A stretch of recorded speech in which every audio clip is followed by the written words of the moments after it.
Membrane osmometry.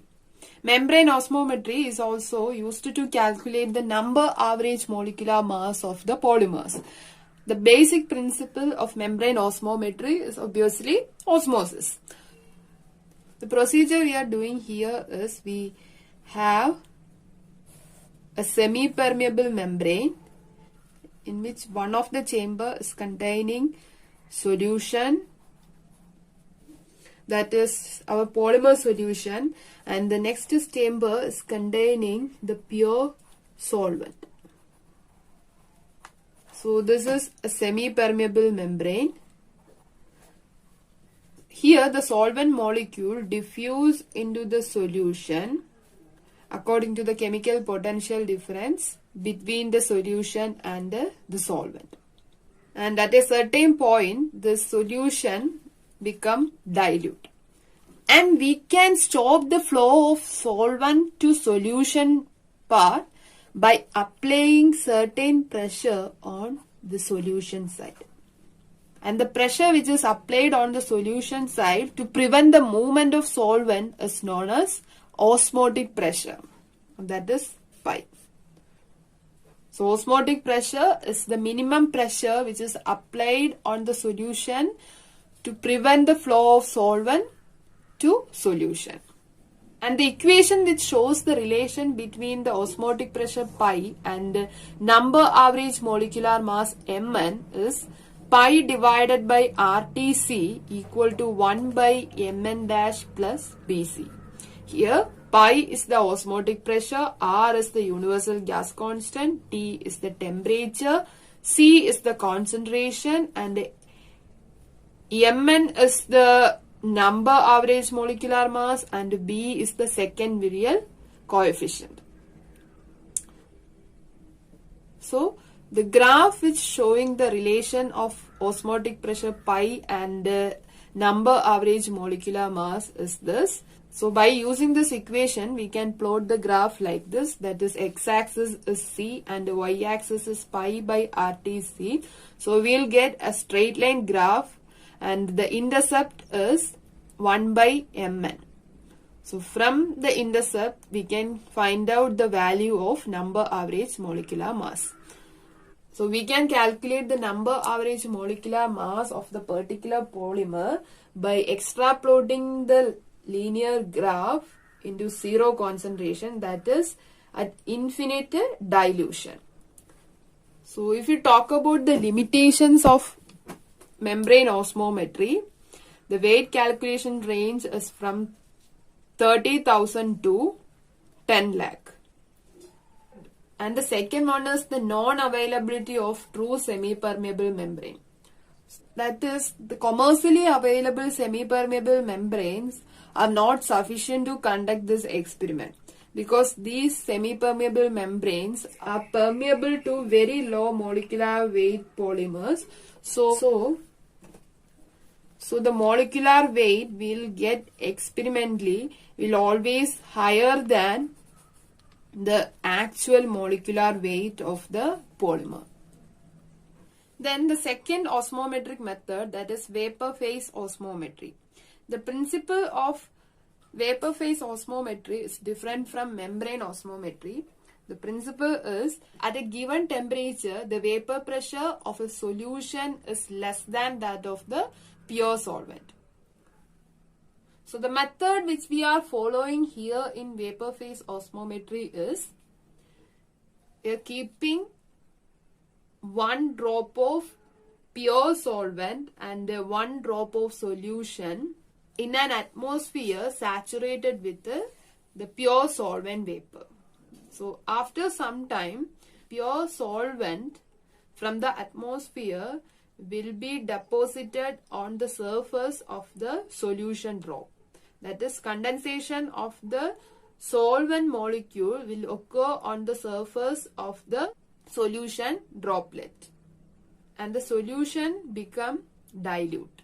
So the solution become diluted and the concentration of the solvent on the solution droplet increases and the solution molecule heated up. because of the latent heat of vaporization of the solvent molecule condensed on the surface of this droplet.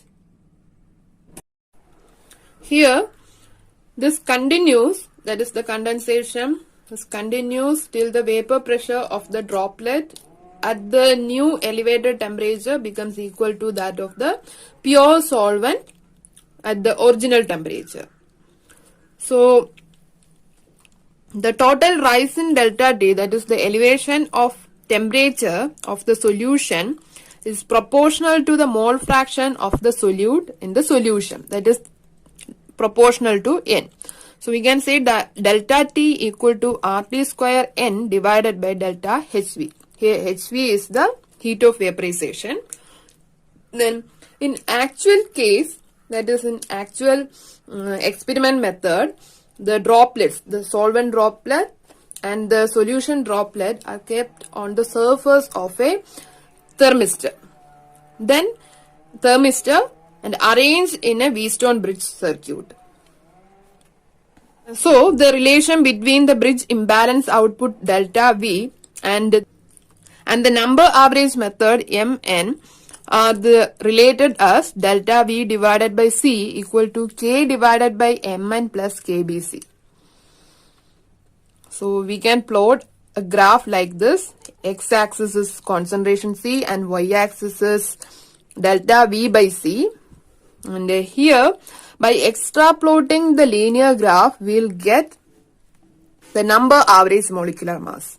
So here, delta V, if the LHS side becomes equal, or the LHS side at 0 concentration, delta V divided by C, where C tends to 0, K divided by Mn. From this, we can calculate the Mn value, that is Mn equal to K divided by this value, that is Mn equal to K divided by delta V divided by C when C tends to 0. All these methods discussed up to this are physical methods. Now, one chemical method is there to calculate number average molecular mass of the polymer, which is N-group analysis. So here, this N-group analysis is applicable to the polymer molecular mass calculation only when the polymer containing reactive functional groups. And the number average molecular mass can be calculated by using the equation Mn dash equal to functionality divided by functional group equivalent. So functionality means the number of the functional groups, number of reactive functional groups. So functionality is the number of reactive functional groups, and the functional group equivalent means the total number of functional groups present in a compound, present in a sample. So here Mn can be calculated by the total number of reactive functional group in the polymer divided by the total number of functional groups present in the polymer. So this is a usual chemical method which is used to calculate the number average molecular mass. So now moving on to the calculation of weight average molecular mass. So the one of the method which is used for the calculation of MW is light scattering method. Actually, the intensity of the light scattered by a molecule is depend on the molecular mass of the substance. So that is the principle behind this light scattering method. So here in this method, we are calculating the intensity of the scattered light by the polymer molecule. Here the weight average molecular mass is calculated by using Debye equation. The Debye equation is Kc divided by R90 equal to 1 by M plus 2 Bc. Here R90 is a constant, or we can say this is the Rayleigh ratio at 90 degree. The value of this R will be varied with respect to the observation angle. So the observation angle is 90 is used for this calculation. It is Kc divided by R9 R90. Here K is the light scattering calibration constant, and we can calculate it by K equal to 2 pi square n square dn divided by dc the whole square divided by lambda raised to 4 Na. Here Na is the Avogadro number, and n is the refractive index,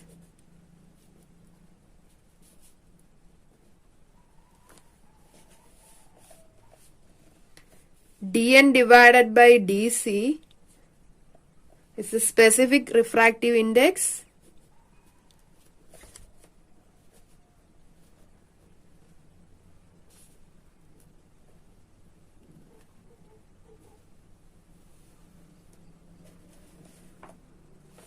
lambda is the wavelength of the incident ray.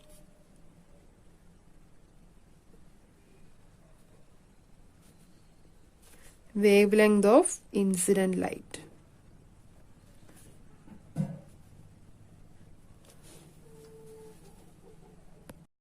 We can use this method to calculate the molecular weight of the polymer from 10,000 to 1 crore.